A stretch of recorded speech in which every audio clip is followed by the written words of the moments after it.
오늘 본문의 말씀을 가지고 바른 성도의 모습이라는 제목으로 함께 말씀 나누도록 하겠습니다. 우리 옆에 계신 분들에게 오늘 이렇게 인사했으면 좋겠는데요.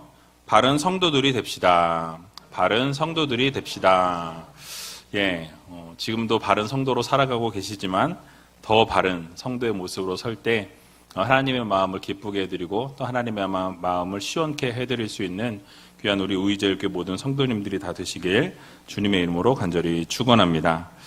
여러분 한 주간 동안 잘 지내셨죠? 잘 지내셨으니까 이 자리에 나오셨으리라 믿고요. 저도 이번 주 중에 부산 수영로 교회에서 로드맵 컨퍼런스가 있었습니다. 월요일 새벽에 출발해서 아침 9시부터 저녁 9시까지 강의 듣고 예배하고 또 서로 위로하고 격려하는 시간을 가졌습니다. 몸은 피곤했는데 영적인 충전을 할 수 있는 귀한 시간이었다라고 저 스스로 생각을 하게 되었고요. 이 코로나 팬데믹으로 인해서 여러 목사님들이 고충을 듣고 어려움을 함께 나누었습니다. 모두 힘든 시간들이지만 잘 이겨내고 잘 극복하자라는 이야기를 하면서 위로하고 또 격려하면서 제 도약의 시간을 다짐하고 돌아왔습니다. 이제 위드 코로나로 돌아서게 되면 우리는 다시 한번 생각해 보아야 할 부분이 있습니다. 우리 마음은 코로나 이전으로 돌아갔으면 좋겠다라는 그런 마음이 우리 안에 다 있죠. 저도 마찬가지로 코로나 이전으로 완전하게 완벽하게 돌아갈 수만 있다면 참 좋을 것 같습니다. 그런데 이 코로나로 인해서 이제는 비포 코로나, 애프터 코로나로 이렇게 바뀌어진다고들 이야기들을 합니다. 그래서 아무도 이 포스트 코로나 시대를 우리가 걸어가 본 적이 없기 때문에 교회도 역시 두렵고 떨리는 마음이 있죠. 어떻게 가야 하는가, 어떻게 이 교회를 이끌어 가야 하는지에 대한 또 선배 목사님들 역시도 이 코로나라는 것을 겪어본 분이 아무도 없기 때문에 누구에게도 조언을 구할 수 없고 오직 하나님을 바라보고 하나님을 의지하고 하나님께서 말씀해 주시고 이끌어 가시는 대로 교회를 이끌어 갈 수밖에 없는, 그래서 더 좋은 것 같아요. 앞에 디렉션이 없고 오직 그 디렉션을 하나님께 맡기는 그런 시간들을 가져야 할 것 같습니다. 그래서 결국 그 안에서 섭리하고 인도하시는 하나님을 바라보면서 우리가 한 걸음 한 걸음 나아가다 보면 결국 하나님께서 섭리하시고 인도하시고 놀라운 역사를 이루시고 기적을 베푸신다라는 것을 깨닫게 되지 않을까 싶습니다. 그래서 결국 우리 우이제일교회는 다시 일어서게 될 것이고 또 하나님께서 기뻐하시는 교회로 재도약할 수 있으리라고 저는 믿습니다. 여러분 이를 위해서 함께 최선을 다해서 기도해 주시고 또 여러분들이 같이 협력해 주시면 너무너무 감사하겠습니다. 이제 아마 위드 코로나가 되고 성가대도 쓸 수 있고 여러 것들이 다시 회복이 되어도 한 30% 정도는 돌아오지 않을 것이다라고 이야기들을 하고 있습니다. 그러면 안 돌아오면 어쩌겠어요. 할 수 없죠. 그러나 또 새로운 새 가족으로 30%를 채워나가고 다 100% 돌아오면 너무너무 좋죠. 그거를 너무너무 바라지만은 모두가 학자들이 이야기하는 부분도 그렇고 한 30% 정도는 교회로 다시 돌아오지 않을 것이다 라는 이야기를 하고 있습니다. 그래서 여러분들 어쨌든 이를 위해서 기도해 주시고 가장 선한 길로 좋은 길로 인도해 주시는 하나님을 전적으로 의지하면서 우리가 내어 맡길 때에 가장 선한 길로 하나님께서 인도해 주시리라 저는 믿습니다. 오늘 본문의 내용을 먼저 잠깐 말씀을 드리면 이 멜리데 섬에서 석 달을 보낸 이후에 로마로 가는 그 여정이 소개되어 있습니다. 그리고 바울이 로마에 거주하고 있던 형제들의 이 영접을 받으면서 정말 큰 위로와 용기를 얻게 되었다라고 이렇게 이야기하게 되죠. 아주 이것이 오늘 본문의 간략한 내용인데요. 짧은 본문이지만 이 본문을 통해서 우리들에게 하나님께서 주시고자 하는 교훈의 말씀이 무엇인지 같이 한번 생각해보는 시간을 갖도록 하겠습니다. 오늘 본문 11절을 보니까요, 말씀을 이렇게 시작하는데요. 우리 같이 한번 11절 읽어보겠습니다. 석 달 후에 그 섬에서 과동한 알렉산드리아 배를 우리가 타고 떠나니 그 배 기호는 디오스 구로라. 아멘. 자, 바울 일행이 멜리데 섬에서 겨울을 보냈다라고 말씀하죠. 과동했다라는 것을 겨울을 보냈다라고 말씀을 드렸었고요. 3개월 만에 그 섬을 떠나서 이제 로마로 향해 나아가게 되었습니다. 자, 지난번에 말씀드렸던 것처럼 그 이전에 타고 왔던 그 배는 완전히 파손했기 때문에 이 알렉산드리아 배는 완전히 파손했다라고 그때 말씀을 드렸죠. 다른 배에 올랐는데요. 그 배 역시 알렉산드리아라는 곳에서 왔지만 그 이름은 디오스구로라는 이름의 배였다라고 말씀하죠. 자, 이전에 그 배가 아니었다는 사실을 누가가 밝히고 있고요. 근데 가만히 우리가 생각을 해보면 그곳에서 있었던 이 3개월의 시간에 대해서 누가는 침묵을 하고 있습니다. 자세하게 기록하고 있지 않다라는 것이죠. 근데 저는 이 본문을 읽으면서 3개월이라는 시간 동안 그럼 뭘 했을까? 이 3개월이라는 시간 동안 과연 사도 바울이 그 멜리데 섬에서 어떤 일을 했을까라는 생각을 해보았습니다. 여러분, 지난번에 말씀드렸던 것처럼 바울이 독사에 물렸던 사건을 기억하실 거예요.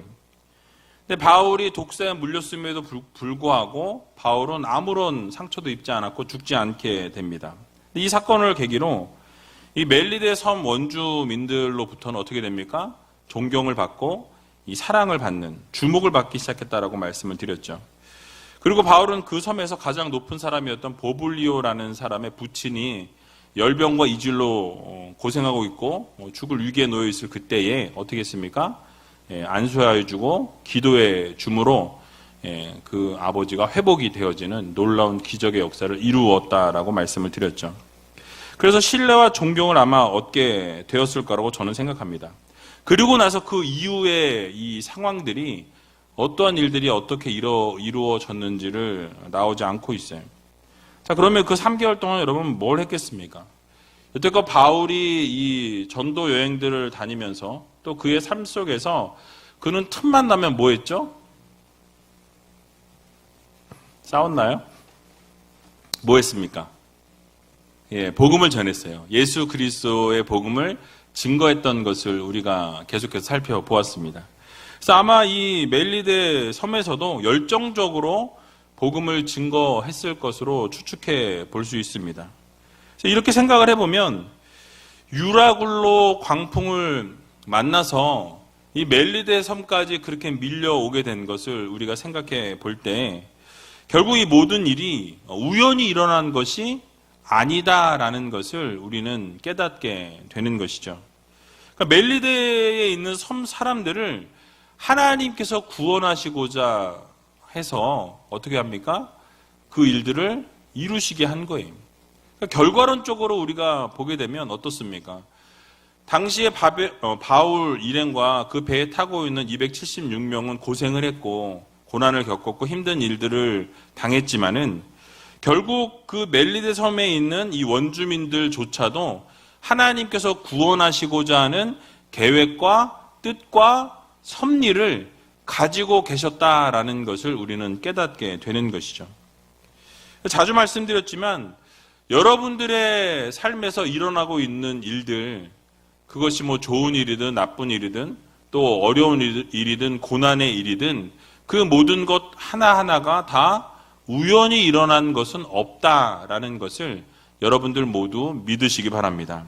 그러니까 여러분 주변에서 일어나는 것이 우연적으로 일어난 것 같지만 반드시 하나님께서 이루고자 하는 목적과 이유를 가지고 하나님이 섭리하시고 다스리시고 그 모든 것을 다 움직여가고 계신다라는 것을 우리는 기억해야 할 것입니다. 그래서 하나님의 뜻을 가지고 계획과 섭리 가운데 모든 걸 움직여 가신다라는 것이죠. 그래서 우리의 삶에 있어서 고난이 찾아오게 되는 것 역시도 어떻습니까? 하나님의 뜻과 계획 안에 모든 것이 다 들어있다라는 사실이. 갑자기 고난이 찾아오고 어려움이 찾아오게 된다면 또 아무 이유 없이 어려움과 힘든 일들이 찾아오고, 그렇게 되었을 때 정말 나는 재수가 없구나, 나는 내 팔자가 이렇구나, 이런 생각들을 하시잖아요. 그러나 그렇지 않다라는 거예요. 그 안에 하나님의 계획과 하나님이 여러분을 향한 선하신 뜻이 있다라는 이 사실을 여러분들 모두 믿으시기 바랍니다. 그래서 성도들의 고난 속에는 반드시 하나님의 선하신 계획과 뜻이 담겨 있다라는 사실이죠. 여러분, 요셉을 생각해 보면 어떻습니까? 형들에 의해서 애굽의 노예로 팔려갔던 것을 우리는 다 알고 있죠. 그러니까 요셉의 입장에서 우리가 생각을 해보면 너무나 억울한 일이에요. 하나님께서 주셨던 꿈이었기에 이야기했을 뿐인데, 그 꿈으로 인해서 고난을 당하게 되고 환난을 겪게 되고 결국은 애굽의 노예로 팔려가는 처지에 놓이게 되는 것을 보게 됩니다. 계속해서 아래로 내려갔는데 거기가 밑바닥이라고 생각했는데 더 아래로 계속해서 내려가는 것을 보게 되죠. 아마 그 순간에는 이 요셉도 정말 좌절하고 실망하고 정말 내 못 살겠다, 못 해먹겠다 이런 생각을 했을지 모르겠어요. 물론 그런 이야기는 전혀 없죠. 범죄하지 않았다라고 하니까 그런 생각을 하지 않았을 수 있는데 아마 힘든 시간들을 보냈을 거예요. 노예로 살면서 힘들지 않을 수 있겠습니까? 몸이 다 너무너무 힘든 상황인데. 근데 그런 순간 속에서 요셉은 결국 하나님의 신실하심을 믿고 성도의 고난에는 의미가 있다는 것을 받아들였을 것으로 저는 생각합니다. 그리고 그 안에 하나님의 뜻이 있다는 것을 믿었다라는 사실이에요. 반드시 하나님께서 이런 고난을 주신 이유는 하나님께서 이루실 일이 있기에 이런 일을 통해서 나를 고난으로 밀어내셨다라고 그는 믿었을 것입니다. 결국 어땠습니까? 애굽의 총리가 되어서 자기 가족은 물론 애굽에 있는 모든 사람들과 그 주변 나라에 있는 모든 사람들을 다 구원해내는 놀라운 계획이 그 안에 숨어 있었던 것을 우리는 보게 되죠. 그러니까 이런 요셉은요, 나중에 멋진 말을 남기는 것을 보게 됩니다. 창세기 50장 19절에서 20절 말씀에 나와 있는데요. 우리 같이 한번 읽어보도록 하겠습니다. 요셉이 그들에게 이르되 두려워 마소서, 내가 하나님을 대신하리이까. 당신들은 나를 해하려 하였으나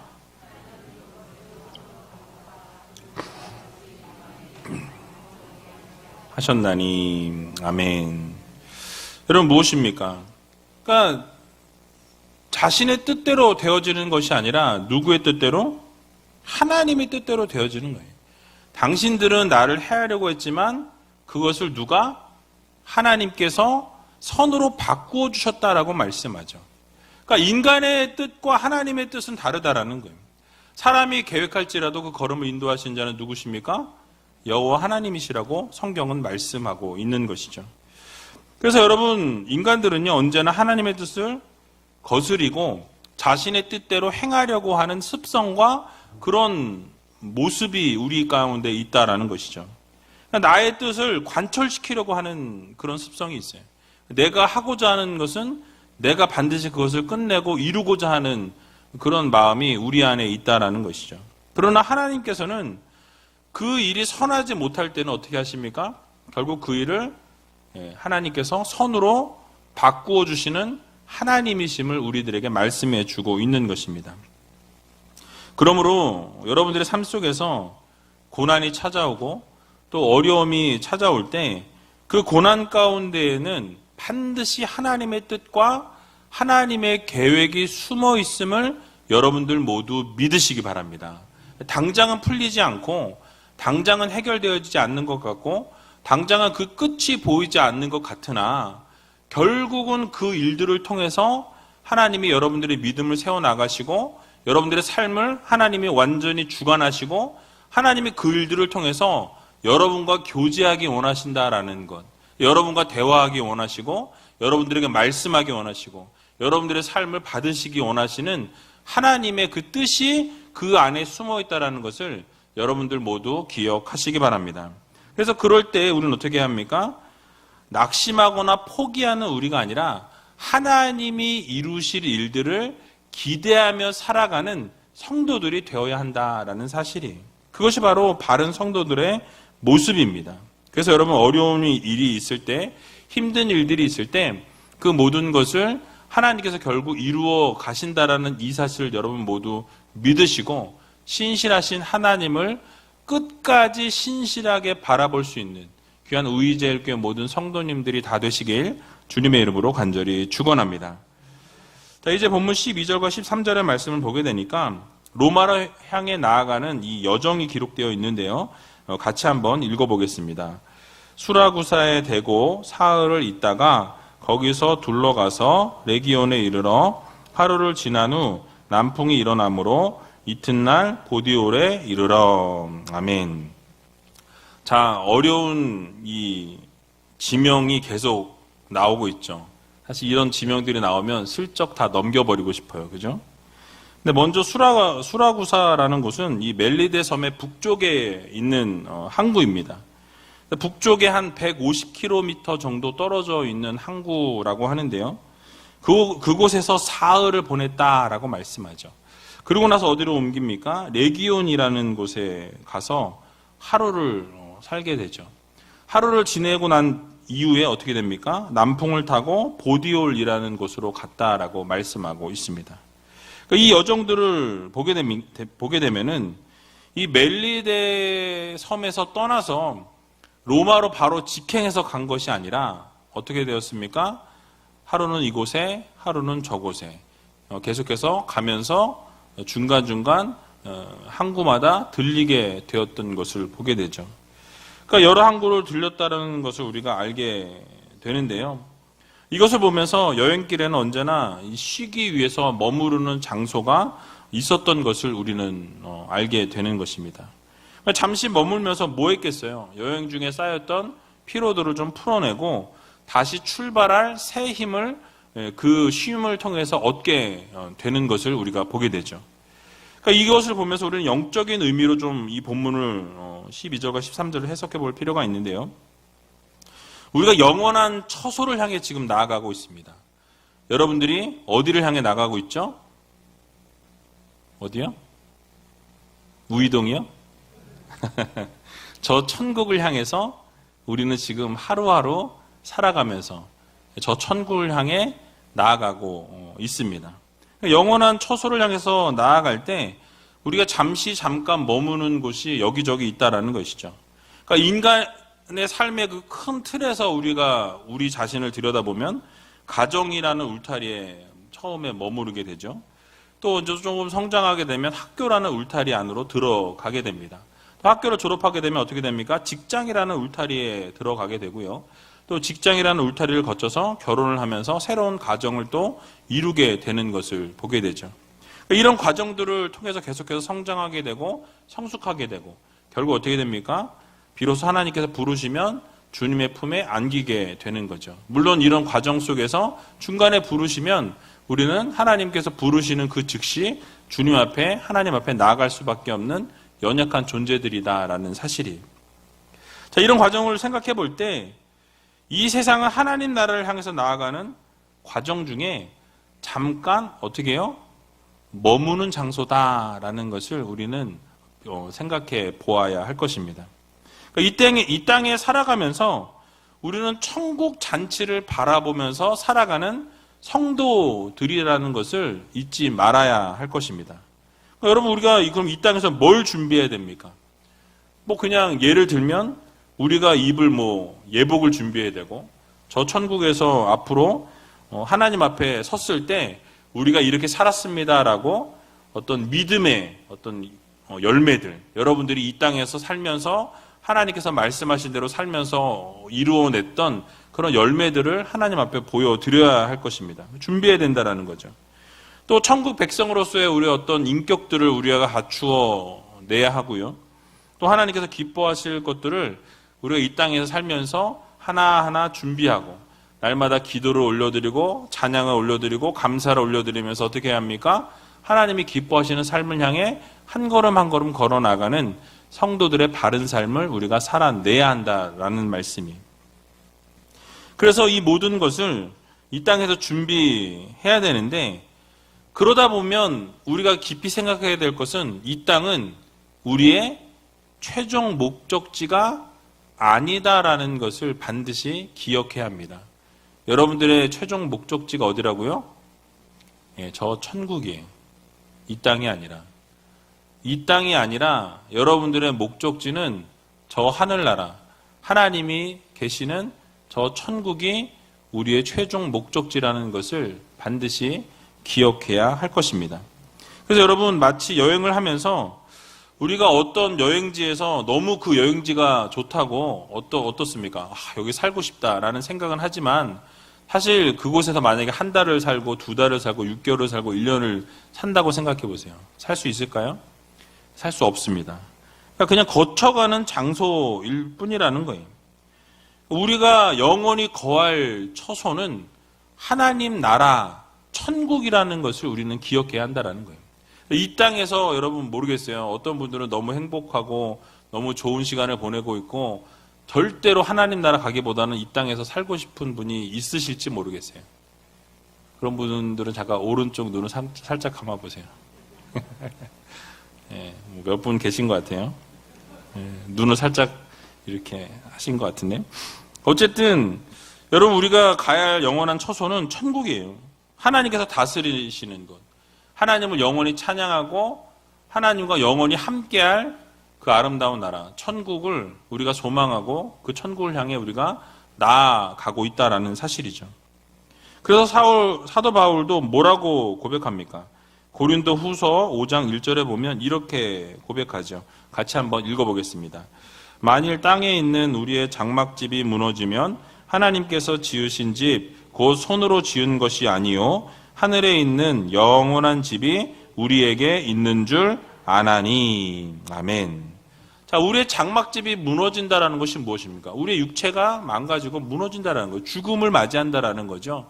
죽음을 맞이했을 때 어떻게 된다고 말씀합니까? 하나님께서 지으신 집, 그 손으로 지은 것이 아니라 무엇으로? 영원한, 하늘에 있는 영원한 집이 우리에게 있다, 기다리고 있다라는 거죠.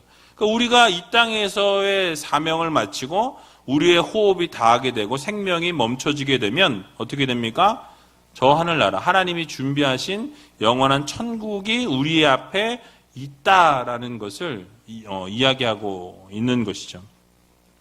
그래서 여러분, 우리는 이 땅에서 떠날 준비를 해야 돼요. 그게 언제가 되었든 나이가 상관이 없습니다. 하나님이 부르시면 젊든 나이가 많든 가야 돼요. 그래서 삶을 돌아보게 되면 우리가 천년 만년 살 것처럼 그렇게 우리가 이 땅에서 살고 있지만 사실은 오늘 아니면 내일 하나님이 부르시면 갈 수밖에 없는 인생이라는 것이죠. 우리가 그 사실을 기억해야 합니다. 하나님께서 각자 개인들을 하나님의 때가 되면 부르실 거예요. 이 부르심에 아무도 거절할 수 없어요. 그 부르심에 우리는 모두 응답해야 하고 그 부르심에 순종해야 하는 성도들이라는 말씀입니다. 그러면 우리 모두가 영원한 천국을 가는 그 순간까지 어떻게 해야 합니까? 이곳에서 주어진 삶에 최선을 다해야 돼요. 하나님께서 주신 사명, 주기까지 충성하고 하나님께서 원하시는 삶을 살기 위해서 이 땅 가운데서 몸부림치는, 내가 원하는 삶을 살아가는 성도가 아니라 하나님이 원하시는 삶을 살기 위해서 몸부림치고 하나님께 영광 돌리기 위해서 나의 삶을 드리고 하나님이 기뻐하시는 삶을 위해서 어떻게 해야 됩니까? 나의 모든 정욕을 내려놓고 나의 생각을 내려놓고 하나님이 원하시는 것을 올려드릴 수 있는 그런 바른 성도들의 모습이 되어져야 한다라는 사실이에요. 그래서 여러분, 하나님의 영광과 하나님의 나라를 위해 살아가면서 하나님 나라의 소망을 두고 살아가는 성도들의 삶이 되어야 할 것입니다. 여러분, 그래야만 하나님께서 우리를 예비하신 그 처소에서 우리가 영원히 살게 된다라는 것을 우리는 기억해야 할 것입니다. 그래서 여러분, 이 사실을 마음 깊이 새기시면서 저 천국을 소망하시고 하나님께서 이루실 일들을 기대하며 하루하루 살아갈 수 있는 그 바른 삶을 하나님 앞에 올려드릴 수 있는 저와 여러분들이 다 되시길 주님의 이름으로 간절히 축원합니다. 마지막으로 오늘 본문 14절과 15절 말씀 읽어보도록 하겠습니다. 거기서 형제를 만나 저희의 청함을 받아 이레를 함께 유하다가 로마로 가니라.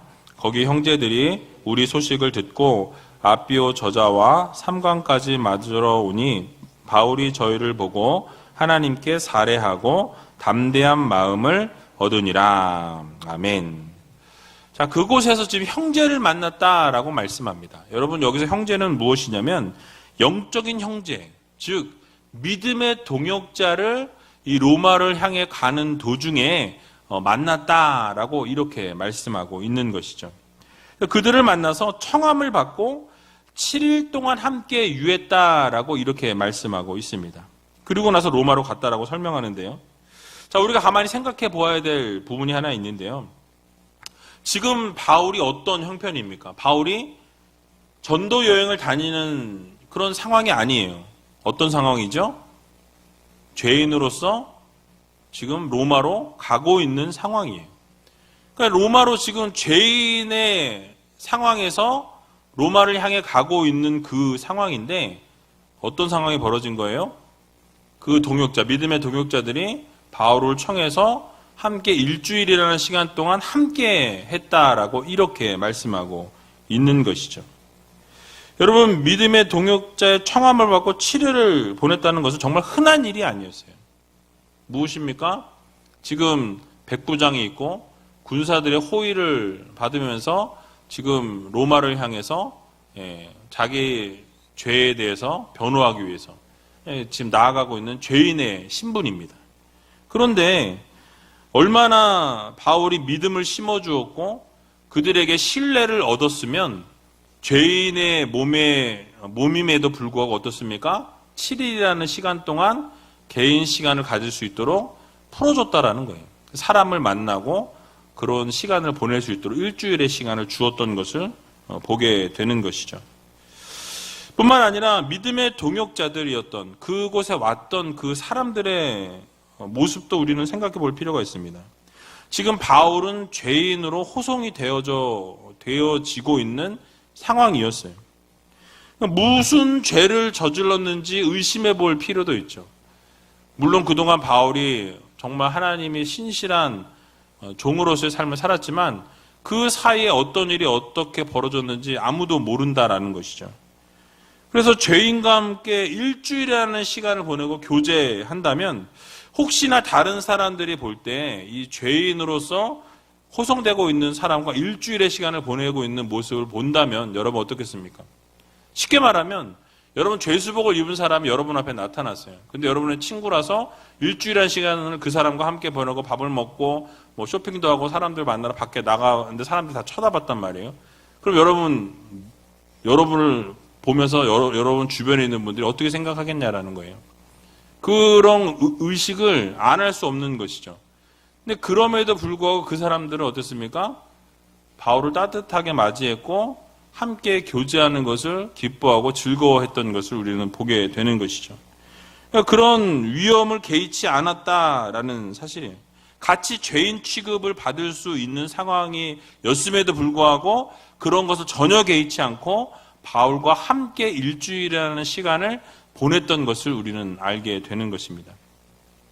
이 보디올에 거하고 있던 성도들이 사도 바울과 이 그리스도의 피로 맺은 형제들이었다라는 거예요. 예수 그리스도로 맺어진 하나님의 자녀요, 하나님의 백성들이었다라는 것을 우리는 알게 됩니다. 그러다 보니까 진심으로 서로를 신뢰하고 진심으로 서로를 사랑했던 한 형제요, 한 자매였다라는 것을 우리가 알게 되는 거예요. 그러니까 예수 안에서 묶여진 공동체, 그 보혈의 피로 묶여진 이 공동체는 이 세상의 어떤 관계보다 어떻습니까? 더 끈끈하고 더 이렇게 가까운 친밀한 관계라는 거예요. 친척이나 친지나 심지어는 한 부모의 피를 나눈 형제보다도 더 가까운 그런 친밀한 관계라고 해도 과언이 아닐 것이다라는 것이죠. 뭐 쉽게 예를 들면 여러분들의 가족, 여러분들의 형제, 뭐 한 달에 몇 번 보십니까? 여러분들이 지금 교회에서 함께 믿음 생활 하시는 분은 뭐 새벽기도 하시는 분은 매일매일 만나요. 그죠? 수요예배, 금요예배 나오시면 서로 매일 만나고 목장에서 매주 만나고 이런 거의 뭐 형제보다도 가까운 그런 예수 그리스도의 피로 맺어진 공동체라는 것을 우리는 기억해야 한다라는 것이죠. 그래서 우이제일교회 공동체는 이 땅에서 끊어질 관계가 아닙니다. 영원한 저 천국에서도 계속 영원히 이어져 나갈 관계들이라는 말씀이. 이 이야기를 들으니까 아니 그럼 저 인간하고 나중에 저 천국에서도 또 만나는 거야? 우스갯소리를 한 소리입니다. 그래서 여러분 영원한 저 천국에서 함께할 관계들이라는 거예요. 무엇으로 묶여졌어요? 예수 그리스도의 피로 묶여진 공동체다라는 것을 우리가 반드시 기억해야 합니다. 주님께서 여러분 이 땅 가운데 오셔서 보혈을 흘려주셨어요. 왜요? 우리의 죄를 사해 주시기 위해서, 여러분들을 영원한 생명으로 옮겨주시기 위해서 이 땅에 오셔서 물과 피를 다 쏟아내셨던 것을 우리는 다 알고 있습니다. 십자가 형벌을 당하시기까지 우리를 사랑하셨다라는 거죠. 그러면서 그 사랑하셨던 그 모습 그대로 너희도 서로 어떻게 해라? 사랑하라 라고 말씀하셨어요. 자, 그럼 우리 어떻게 살아가야 합니까? 그 사랑을 가지고 동일하게 예수 그리스도의 사랑으로 우리 공동체에 있는 형제들을 사랑하는 하나님의 자녀들의 모습이 되어야 한다는 거예요. 그것이 바로 바른 성도들의 모습이라는 것을 우리는 반드시 기억해야 할 것입니다. 이 땅 가운데 살아가면서 서로 사랑하고 의지하고 서로 이해하고 감싸줄 수 있는 공동체가 되어야 한다는 거죠. 그래서 어려울 때 도와주고 쓰러지고 넘어져 있는 형제 자매가 있으면 일으켜 세워주고 함께 나아갈 수 있는 그런 공동체, 바로 그런 공동체가 우리 우이제일교회 공동체가 되어야 할 것입니다. 여러분 이 사실을 마음 깊이 새기시기 바랍니다. 그래서 바울도 오늘 본문을 보게 되니까 자신을 마중 나온 믿음의 동역자들을 보면서 하나님께 감사하고 그리고 담대한 마음, 그 담대한 용기를 얻게 되었다라고 말씀하죠. 근데 오늘 본문 15절에 아비오 저자라는 이 단어는, 이 저자는 이 글 쓰는 저자를 이야기하는 게 아니고 저작거리라고 옛날에 그런 단어 썼잖아요. 그것처럼 아비오 광장을 이야기합니다. 광장을 이야기하고요. 이 삼관이라는 단어는 이 트리온 타베르논이라는 지역을 의역한 거예요. 그래가지고 삼은 석삼자고 관은 뭐 여관을 할 때 말하는 그런 관자를 이야기하는데요. 세 개의 숙소를 의미합니다. 그래서 이 삼관이라는 그 지역과 아비오라는 광장, 이것이 로마로부터 거의 한 65km, 하나는 이 삼관은 50km 정도 떨어진 곳이에요. 그러니까 여러분 생각해 보세요. 이 당시에 차도 없었는데 65km나 멀리 떨어져 있는 곳에서 형제들이 왔고 50km나 된 곳에서부터 형제들이 바울을 만나기 위해서 찾아왔다라는 거예요. 그러니까 그만큼 그들이 이 바울을 신뢰하고 또 믿음의 동역자로 생각했기 때문에 그 먼 곳에서조차도 함께 와서 일주일이라는 시간을 함께 보내면서 교제하는 그런 관계에 있었던 것을 우리는 보게 되는 것이죠. 그러한 모습 속에서 사도 바울이 위로를 얻게 되고 용기를 얻게 되었다. 그리고 담대한 마음을 얻게 되어서 하나님 앞에 감사를 올려드렸다라고 이렇게 고백하는 것을 보게 됩니다. 여러분, 우리 우이제일교회에도 이런 아름다운 모습이 있었으면 좋겠어요. 이게 바로 바른 성도들의 모습인데요. 정말로 멀리 떨어져 있음에도 불구하고 함께 동역하고 서로 세워주고 서로 아껴주는 그런 성도들의 모습, 이런 모습이 있고 또 서로를 통해서 위로받고 또 위로하고 또 격려해주고 격려받고 그걸 통해서 마음의 위로와 용기를 얻고 담대한 마음을 갖게 되고 결국 하나님을 칭송하고 하나님 앞에 감사로 영광 올려드리는 그런 우이제일교회 공동체가 되어야 할 것입니다. 그래서 먼 곳이라도 마다하지 아니하고 나아갔던 이런 희생과 헌신과 사랑의 모습이 우리 공동체 안에 그냥 밑에 깔려 있어야 돼요. 그래서 우리가 서로가 서로를 위해서 기도해주고 아껴주고 감싸줄 수 있는, 힘들 때마다 도와주고 챙겨주고, 그래서 결국 그것을 통해서 마음의 위로를 얻고 용기를 얻는 그런 삶을 살아갈 때 하나님께서 이 우이동이라는 이 지역에 아주 서울이지만 시골 같은 이 지역에 하나님께서 아름다운 공동체를 세워주셨다는 사실을 여러분 모두 믿으시고 정말 우리 공동체가 이런 서로 위로하는 모습, 격려하는 모습, 그것을 통해서 용기를 얻고 힘을 얻는 그런 우이제일교회 공동체 여러분들이 다 되시길 주님의 이름으로 간절히 축원드립니다.